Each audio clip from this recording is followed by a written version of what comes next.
All right, ladies and gentlemen, we are starting off this vlog, picking up where we left off for the last one. This is episode 47, part B. There was a ton of action in this session here at Outlaws up in Atascadero. We got caught bluffing a bit at the end of the last session, so we're down a little bit. Let's see if we can get it back. Jumping right into the action, we looked down at ace 8 suited. Under the gun, I decided to raise to $15. We got two callers behind us. Then there was a raise to $65. The button ended up going all in. Obviously, we're not going to call with this hand for over $200 here. For 65, I may have called if a couple of players called in between, assuming that the players behind me were going to do the same thing, but definitely not going all in with this hand here. So I give it one last look before throwing it into the muck. The action gets over to our boy Shelby, who decides to reshove in this spot here. The original 3-better in the hijack doesn't seem to like the spot that he's currently in. He tanks for it a little bit, but eventually does elect to fold. So we're going to go ahead and just run the clip here. Muck. You're way ahead. If I hit the card I need, I'll slip right. Did you do that last time? Yeah, he did. No, that was my brother, bro. Oh shit. Probably not going to win that second one either. That is sick.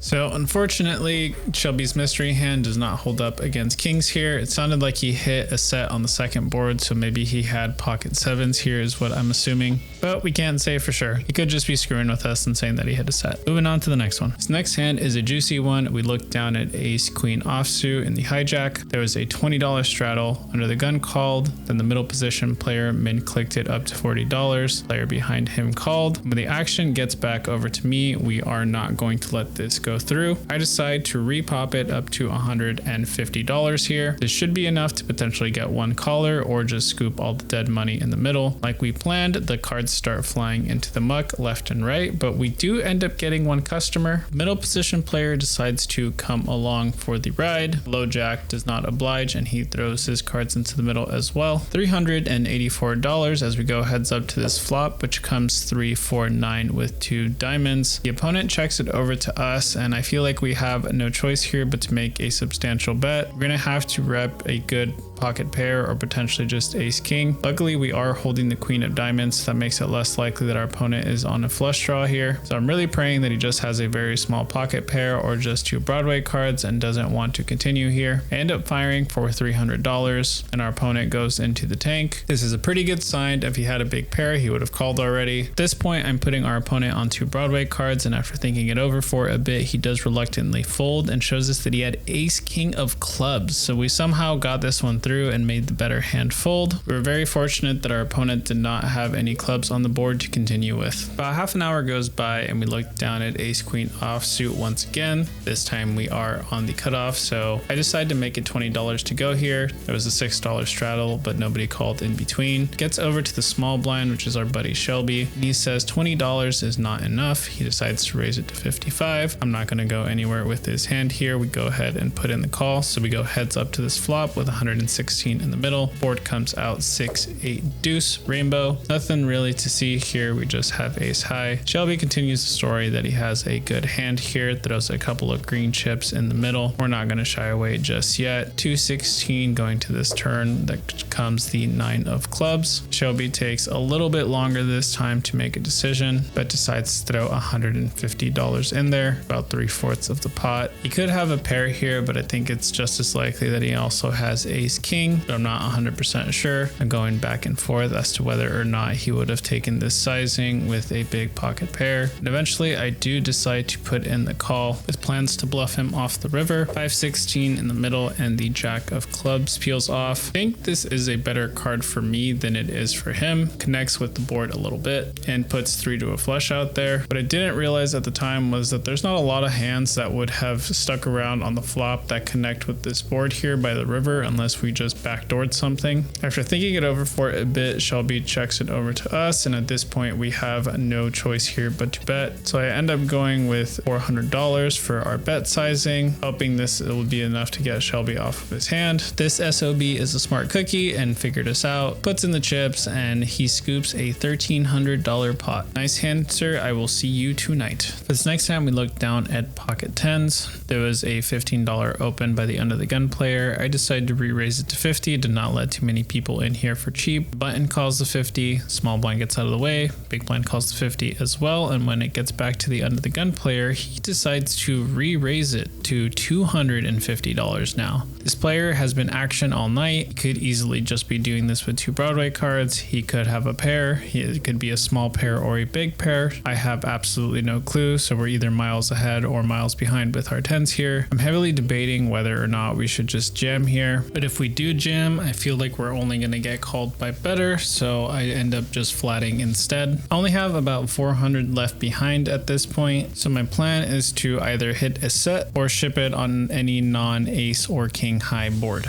The action gets back over to the button, and he tanks for quite some time here, but eventually he does elect to put in the call, and now the action is back over on the big blind, who can do absolutely nothing except just laugh here in the spot, getting an absolutely great price to see a flop here. He really does not want to fold his hand. It's only $200 more to him to make 1,000, and he's closing the action, so there's no threat of a re-raise, but he does decide to throw his hand into the muck. $800 in the middle, go to this flop that comes out 7 king queen with 2 clubs. The end of the gun player tanks for quite some time here, but after about 30 seconds or so, he decides to jam, and now we're in a pickle. I told myself we were going to fold on any king high board. While I do not believe the under the gun player, the problem is the button came along here, so there's absolutely no way that our 10s are good. We throw our hand in the middle, button snap calls, 15-60 in the middle now. The turn is a 4 of hearts and the river is a king of diamonds. Button shows ace king for a flop top pair. Under the gun mucks his hand and later tells us that he had pocket 9s. So if we would have ripped it pre-flop, our 10s would have held and we would have scooped a pretty big pot, but we played this one pretty passively. Not sure if we should have gone all in with 10s in this spot or not. Either way, we're sitting a little short stack, so we added on for another $1,500 and kept the action going. This next hand, we looked down at 4-3 suited under the gun, and I decided to raise for $20. Not sure why I was compelled to do so, but we did. 3 people called, so we go to this flop 4 ways, $80 in the middle, and the board runs out 3-3-7, just about as good as it gets for 4-3 suited. Small blind checks, the big blind decides to bet here for $30. I don't want to scare him away, so we just go ahead and put in the call. Player after us folds. Action gets back over to the small blind, who thinks it over for a second, but does decide to fold as well. 140 in the middle, and we go to the turn, which comes an absolute dream, the 4 of clubs. We boat it up here now. Opponent checks it over to us, and I don't want to go too big. Pretty sure our opponent knows that we have at least a 3 at this point, because there's not really too much that we could have on this board. I decide to fire here for $75 into 140. Small blind thinks it over for a little bit, does a little bit of table talking, asking if we really have the 3. I tell him yes, and then he instantly puts chips in the middle. 280 in the pot, and the queen of hearts peels off on the river. The action gets back over to me, and I have a decision to make. I can either go really small here, hoping to get paid off by a 7, or I can just go for an absurd sizing here, making it look like we're full of it. After thinking it over for 30 seconds or so, I decide to go for the second option and go with a really big sizing to make it look like we're bluffing. I bet 300, and our opponent snap folds. He says show him the 3. I end up showing him the 4 instead. He laughs and says, really, is that it? And then we show the 3 anyway. Typically I like to let people wait for the vlog, but this particular player has been running into it all night, so I decided not to make him wait until the video drops to see this one. Some players have changed and the feeder game has broken, and we now have a full ring again.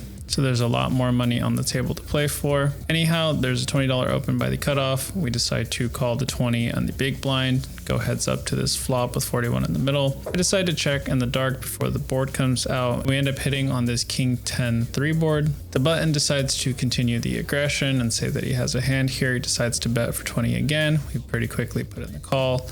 I check in the dark one more time. The 7 of clubs does not change anything, and the button fires one more straight here, this time for a significantly larger size of $65. Doesn't take us too long before putting in the call, and we go off to this river with 211 in the middle, which comes the 5 of spades. At this point, I'm worried that the action might go check on this river, so I decide to take the betting lead and bet close to pot. I fire for 200 here, and the cutoff thinks it over for quite some time. He cuts out the 200 in greens, which is a very good sign for me. It looks like he wants to put in the call. Eventually, our opponent does announce call. We end up showing our king queen, and it is in fact good. After running a couple of bad bluffs tonight, we finally show up with a hand, and we scoop the $611 pot.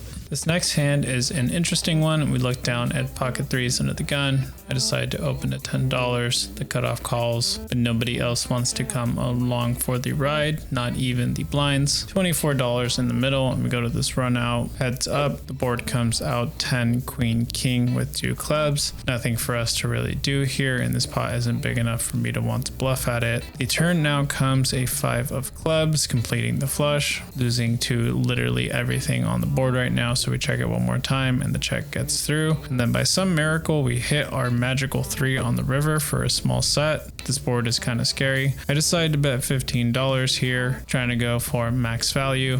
And to my surprise, we get raised to 65, which I find absolutely incredible. I think if our opponent would have flopped a straight or turned a flush, we would have heard from him by now. So I'm not putting him on either of those 2 hands. I think it's far more likely that our opponent has either top pair or 2 pair. Leaning a little bit more towards 2 pair, because if all he had was a king, definitely think he would have bet either the flop or the turn. And if he had just a single pair, he may have only just called our bet on the river instead of raising, because there's a lot out there. So for all those reasons, I did decide to re-raise him here to 200, and then our opponent goes deep into the tank. He thinks it's decision over for almost 2 minutes, but does eventually put in the call. We show our set of 3s, and our opponent flips over king 10 offsuit. Luckily, our read was right in this spot, and we got the maximum. Don't know how this pot ballooned from $24 to $424 on one street, but it's best not to question it. Playing a bit short-handed, and the action has been crazy lately. There's an open to $50, and we look down at queen 10 suited on the small blind. This is a bit wide for me to call, but we do ultimately put in the call here for some reason. One of those late night decision things. 3 of us going to this flop. The board runs out 5 queen 5 with 153 in the middle. I'm gonna go ahead and throw out a feeler bet. We have top pair here, and we have an okay kicker, but nothing crazy. So it could be possible that we're totally dominated by ace queen, but we can't let that stop us. I decided to bet 75. The original pre-flop aggressor puts in the call. Action gets back to the button, and he decides to fold. Going heads up to this turn with 303 in the middle, and the queen of spades peels off. So our opponent already called a $75 bet on the flop. It's very possible that he has the other queen here, but it's possible that he just has ace high. I decided to continue betting here, the tune of $200. Probably should have gone smaller, so we continue getting called by ace high. And after thinking it over for a bit, our opponent decides to fold face up and shows that he has pocket aces. Wow. We almost lost a lot of money in this hand. Flop top pair versus someone that had aces pre, which was ideal for him, but then we sucked out on him on the turn, and we boated up. Man, that could have gotten ugly. This next hand, we look down at king 3 suited.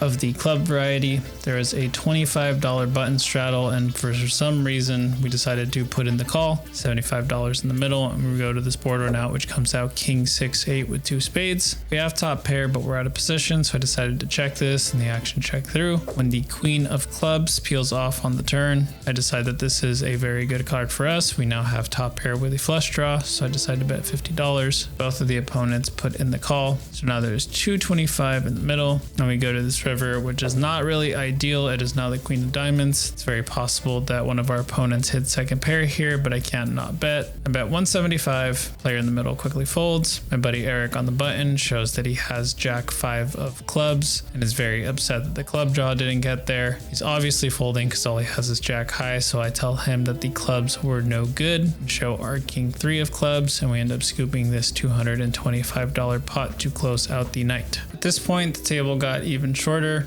A couple players got felted, and we were too short to continue the game at this point. And it seems like we've started a new tradition of just dumping a bunch of money in the middle for the last PLO bomb pot of the night and just running the board out. So we're going to keep that tradition going tonight. To give you guys a quick update while we are getting this hand ready and Leo is dealing the hand for us, I got very sick last week, so we did not put out a video, and we also didn't go play the Thursday game. Sorry for the people that I missed last week. During the game, I heard it was still a blast. I will be back at Outlaws tonight. Not sure how many people are going to be around considering it's the holidays, but if any of you are planning to play, I will see you there. I am still looking for an editor, and that is totally in the works. Luckily, we do have a small break right now, so I'm trying to catch up to some of our backlog and get some more videos out for you, but obviously they aren't here yet. All right, that's all that I got for you guys. Thank you guys for checking out the video. Enjoy this last clip, and I will catch you guys on the next one. Big pot time. I got a strategic way of setting up my hand, bro. Look at this. This is Oh, that's too goated. strategic. Ready? Yep. Oh, I can be that one. What is that? Sixes. Six high. That one. Queen high. Queen high. Queen high. I can be queen high. That's Pinchy primo time. 9 high. You gotta beat the 9. It's a Good, no good, no good. The queen. I gotta be the queen. No good, Pinchy Negative. primo. Keep going. There you You go. got king high.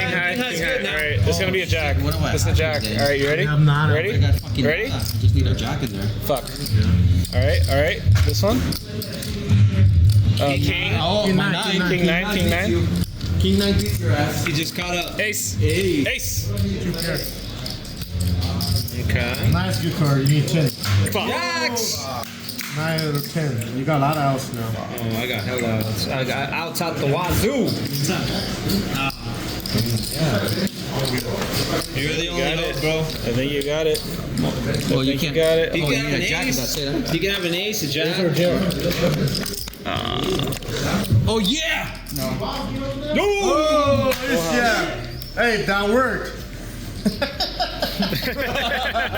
Alright guys, I totally forgot that we had to update you on the buy-in and the cash out. So to give you guys the quick update, we were in for 3,000 this session. We ended up cashing out 2,550. So down $450, but it could have been worse because we were stuck 1,700 at our lowest tonight.